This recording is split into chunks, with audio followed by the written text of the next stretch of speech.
ہمارے دو دشمن ہیں جو ہمیں جادہ مستقیم سے ہٹانے کے لیے دن رات کوشاں ہیں، ایک نفس اور دوسرا شیطان۔ نفس اور شیطان دونوں دشمن ہمیں راہ حق سے ہٹانے کے لیے دن رات جد و جہد میں ہیں اور ہمارے خلاف مساعی جد و جہد اور محنت کر رہے ہیں۔ ان میں جو نفس ہے وہ بڑا دشمن ہے یا شیطان بڑا دشمن ہے؟ عمومی طور پہ تو یہ کہا جاتا ہے کہ شیطان نے ہمیں ورغلا دیا، لیکن شیطان جب خود ورغلایا گیا، شیطان جب شیطان بنا تو اس وقت کوئی دوسرا شیطان تو نہیں تھا جس نے شیطان کو ورغلایا، وہ نفس تھا جو شیطان کو بھی شیطان بنا۔ نفس نے اندر سے سر اٹھا کے کہا تھا نا، انا خیر منہ، میں بہتر ہوں، اور باقاعدہ دلیل کھڑی کر لی اس کے نفس نے، خلقتنی من نار وخلقتہ من طین، مجھے تو نے آگ سے پیدا کیا ہے، اسے تو نے مٹی سے پیدا کیا۔ مٹی افضل نہیں ہوتی، مفضول ہوتی ہے، اور آگ اٹھتی ہے اوپر کو جاتی ہے، یہ افضل ہے، لہٰذا افضل مفضول کو سجدہ کیسے کرے؟ میں سجدہ نہیں کروں گا۔ باقاعدہ اس کے نفس نے ایک دلیل تراشی۔ اللہ اگر چاہتا اس کی دلیل کے بخی ادھیڑ کے رکھ دیتا، لیکن اللہ تعالیٰ نے اس کی دلیل کا جواب دینے کی بجائے کہا جا میرے دربار سے نکل جا۔ اس نے کہا مالک مجھے مہلت دے دے، کہا جا قیامت تک تجھے مہلت۔ اللہ اکبر۔ تو اب شیطان کو شیطان بنانے والا نفس ہے جس نے اندر سے کھڑے ہو کے کہا انا خیر منہ، میں بہتر ہوں۔ اس میں نے شیطان کا بیڑا غرق کر، انانیت اسے کہتے ہیں، انا خیر منہ، اس سے انانیت ہے، میں بہتر ہوں۔ ایک بزرگ تھے،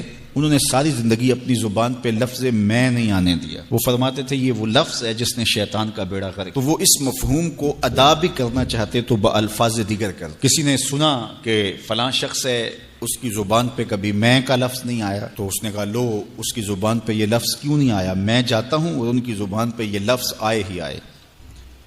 ہر شخص کی اپنی ترجیحات ہوتی ہے۔ ایک مہم پہ نکلا کہ ان کی زبان پہ لفظ میں لے کر آنا گیا، حضرت بیٹھے تھے، حضرت ایک مسئلہ پوچھنے آیا ہوں۔ بیٹا پوچھئے۔ ہاں شیطان کو کس چیز نے برباد کیا تھا؟ حضرت اب تو بولیں گے نا کہ میں نے اس کا بیڑا غرق کیا تھا، تو کہوں گا جیسے بھی زبان پہ لفظ تو آئے گیا۔ اور شیخ بھی بڑے سمجھدار تھے، سمجھ گئے اس کی نیت کے کھوٹ کو کہ یہ کیوں آیا ہے اور یہ مسئلہ کیوں پوچھ رہا۔ ہر مسئلہ تفہیم کے لیے نہیں پوچھا جاتا، اس کے مقاصد اور بھی ہوتے ہیں، اور اہل اللہ کو اللہ نے وہ بصیرت دی ہوتی ہے جو سائل کے انداز سے سمجھتے ہیں کہ اس کے مقاصد۔ تو کہا حضرت پوچھنے آیا ہوں کہ شیطان کو کس چیز نے برباد کیا؟ حضرت فرمانے لگے نماز کا ٹائم ہو گیا، ابھی جماعت کھڑی ہونے والی ہے، نماز کے بعد اس پہ بات کر۔ خیر نماز ہوئی، سلام پھرا تو حضرت خود فرمانے لگے کسی نے پوچھا تھا کہ شیطان کو کس چیز نے برباد کیا، جواب دینا چاہ رہا ہوں کس نے پوچھا تھا؟ جھٹ کھڑا ہو گیا میں نے۔ کہا بس اسی نے اس کا بیڑا غرق کر دیا۔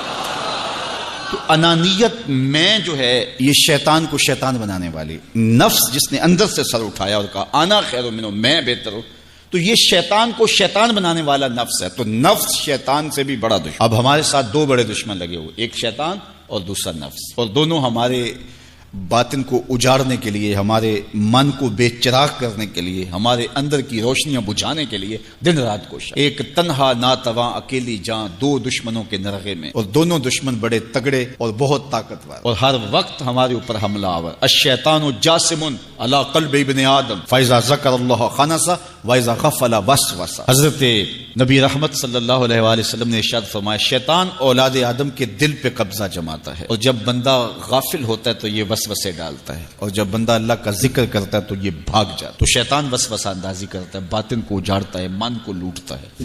نفس اور شیطان دو بڑے دشمن تھے جو ہمیں جادہ مستقیم سے بہکانے کے لیے دن رات کوشاں تھے۔ اب اللہ کا کرم دیکھیے، اذا دخل رمضان سلسلۃ الشیاطین، جب ماہ سیام جلوہ فراز ہوتا ہے تو شیاطین جکڑ دیے جاتے ہیں۔ جو ہی ماہ سیام شروع ہوتا ہے، چاند طلوع ہوتا ہے، تو شیاطین جکڑ دیے جاتے ہیں۔ پورا مہینہ وہ آزاد نہیں رہتے، جکڑ دیے جاتے۔ سلسلۃ الشیاطین، یہ جو مسجدوں کے دروازے کھل گئے، جہاں 1.5 صف ہوتی تھی وہاں 5 صف تراویوں میں ہیں، تو یہ شیطان کے بند جانے کی وجہ سے۔ لیکن مہنگائی کا طوفان ہے، بد نگاہی ہے، بد تہذیبی ہے، جھوٹ ہے، دیگر امور بد بھی جاری ہیں، یہ نفس کے موجود ہونے کی۔ نیکی کا ماحول پیدا ہوا یہ شیطان کے بند جانے کی وجہ، لیکن ہماری برائیاں بدستور موجود ہیں یہ نفس کے موجود ہونے کی وجہ سے۔ اب ہمارے لیے آسانی یہ ہو گئی کہ دو دشمن تھے جن کا ہمارے سے مقابلہ تھا، ایک نفس اور دوسرا شیطان۔ ہمارے لیے یہ سہولت ہو گئی کہ ہمارا ایک دشمن باندھ دیا گیا، اب دشمن ایک ہے جس سے ہم نے ماہ سیام میں، اور وہ دشمن کون سا ہے؟ نفس۔ اب نفس کا مقابلہ اتنا آسان بھی نہیں، یہ بہت ڈاڈا دشمن ہے، اندر کا دشمن ہے، گھر کا بھیدی ہے۔ باج فقیراں کسے نہیں ماریا، باہو ظالم چور اندر داہو۔ یہ بڑا سخت اور بڑا شدید قسم کا دشمن ہے، یہ اس کی چالیں بہت باریک، شیطان کی چالیں بھی بڑی باریک ہیں اور نفس کی چالیں اس سے بھی زیادہ باریک۔ اب کیسے مقابلہ کریں گے؟ شیطان بھی ہماری متاع عمل کو لوٹنا چاہتا ہے، حتیٰ کہ ہمارے ایمان کو برباد کرنے پر تلا ہوا ہے، اور نفس بھی چالیں چل رہا ہے، اور ہم اپنی زندگی لاؤبالی میں گزارتے چلے جا رہے ہیں، ہمیں پتہ ہی نہیں کہ ہم موت کے کتنا قریب ہو رہے ہیں، اور شیطان ہمارے اوپر، نفس ہمارے اوپر حملہ آور ہے، اور یہ چاہتے ہیں ٹھیک ہے یہ چلتا رہے، یہ رسمی زندگی گزارتا رہے، کوئی بات نہیں، اس کے اندر کو ہم لوٹ لیں، اور یہ دونوں دن رات لگے ہوئے۔ ماہ سیام آیا تو ہمارا ایک دشمن بند گیا، ہمیں تھوڑی سی سہولت مل گئی، اب ایک ہی دشمن باقی ہے جس سے مقابلہ کرنا باقی ہے، اور وہ ہے نفس۔ اب نفس سے مقابلہ کیسے ہوگا؟ تو کسی ایکسپرٹ سے پوچھیں کہ جناب نفس ہے، ہم کمزور ہیں، شیطان دشمن ہمارا بندہ ہوا ہے، 2 محاذ کھلے تھے تنہا جان کے لیے، ایک محاذ بند ہو گیا، اب ایک ہی محاذ ہے، مقابلہ کرنا ہے تو کیسے کرنا؟ اللہ اکبر۔ تو ہم اقبال کی بارگاہ میں عرض کیا کہ آپ بتائیے۔ وہ کہنے لگے میں آپ کو اپنے مرشد مولانا رومی کے پاس لے جاتا ہوں۔ رومی کے پاس اقبال لے کر کے گئے تو رومی نے کہا کہ میں آپ کو ایک اور شخص کا پتہ بتاتا ہوں، اور وہ اتنا کامل ہے اور اس شعبے میں اس قدر ایکسپرٹ ہے، اس نے کہا ہفت شہر عشق را اتار گشت ما ہنوز اندر خمے یک کوچام۔ عشق کے 7 شہر حضرت شیخ فرید الدین اتار گھوم چکے ہیں، اور ہم پہلے شہر کی پہلی گلی کے کونے میں کھڑے ہیں، یعنی اتنا بڑا شخص شیخ فرید الدین علیہ رحمہ۔ تو کہا وہ بتائیں گے تمہیں کہ نفس کا مقابلہ کیسے کرنا ہے۔ رومی کہتے ہیں کہ وہ میرے بھی استاد ہیں، رومی کہتے ہیں کہ وہ میرے بھی ہادی و مرشد ہیں، جس عشق کے شہر میں میں داخل ہوا ہوں اور ابھی کونے پہ کھڑا ہوں، اس طرح کے 7 شہر وہ گھوم کے بھی آئے۔ آؤ ان سے پوچھتے ہیں کہ جناب نفس قابو کیسے کریں؟ تو شیخ فرید الدین اتار نے کہا نفس نتواں کشت الا باسے چیز بات گوئم یاد گیرش اے عزیز۔ نفس نہیں مرتا، لیکن 3 اصلیں اگر آپ کے پاس ہوں تو یہ نفس ٹھہر بھی نہیں سکتا۔ غور سے سن لیجئے، روحوں میں اتار لیجئے، اور زندگی میں ہمارا مقصد ہے اس نفس کا مقابلہ کرنا، شیطان کا مقابلہ کرنا بھی ہمارا مقصد ہے، اور نفس کا مقابلہ کرنا بھی ہمارا مقصود زندگی ہے۔ ساری زندگی فریب میں ہم میں نہیں گزارنی، زندگی تیزی کے ساتھ گزر رہی ہے اور ہم آغوش موت میں اترنے والے ہیں۔ تو یہ ڈاڈے دشمن ہماری متاع عمل لوٹ رہے ہیں، ہمارے کیے ہوئے عمل کو عجب سے، تکبر سے، ریاکاری سے برباد کر دیتے ہیں، ہمیں پہلے عمل کی طرف جانے نہیں دیتے، پھر عمل کے اندر وسوسے ڈالتے ہیں، پھر عمل ہو جائے تو اس کو پھر برباد کرنے کی کوشش کرتے ہیں۔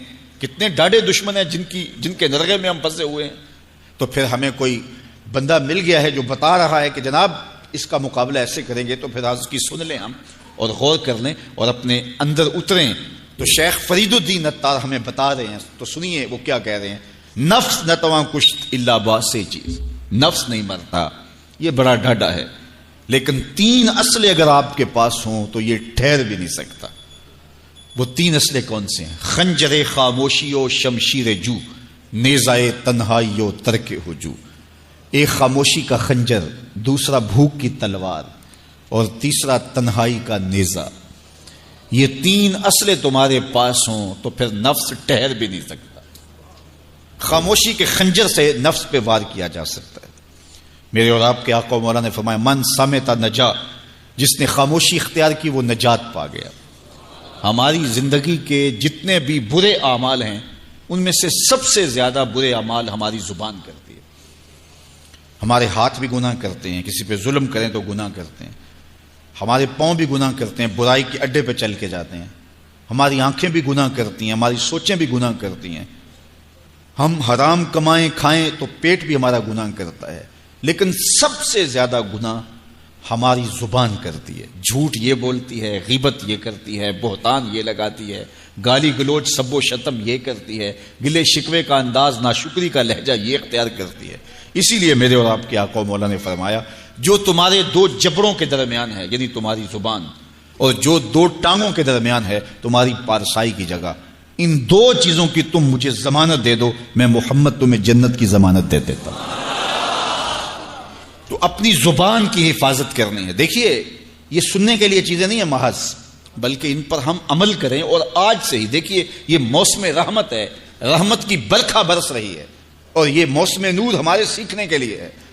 تو ہم اپنے نفس کو کیسے قابو کریں گے؟ 2 دشمن تھے، ایک بندھا ہوا ہے، چھوٹ کے کچھ نہیں کر سکے گا اگر نفس کو قابو میں کر لیا، اور اگر ہم نفس کنٹرول نہ کر سکے وہ تو جہنم کی آگ میں اور زنجیروں میں جکڑا ہوا پیچو تاب کھا رہا ہے کہ یہ جو ٹوپیاں پہنے ہوئے مسجدوں میں جاتے ہو نا، میں عید کے دن نپٹ لوں گا تم سے، وہ تو اور نفس کے ساتھ مل کے ہمارا بیڑا غرق کرے گا اور ہمیں اور دور کر دے گا اور ہماری باطنی اساس اور بنیاد اور کمزور کر دے گا۔ اس لیے ضرورت ہے کہ ہم اپنے نفس کو ان دنوں کے اندر کمزور کریں. اس کا پہلا نسخہ کیا ہے؟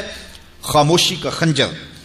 آپ جب خاموشی اختیار کریں گے، زبان کو صرف ضرورت کے لیے استعمال کریں گے، تو پھر نتیجہ کیا ہوگا کہ آپ کے گناہ بہت کم ہوں گے، جھوٹ کم ہوگا،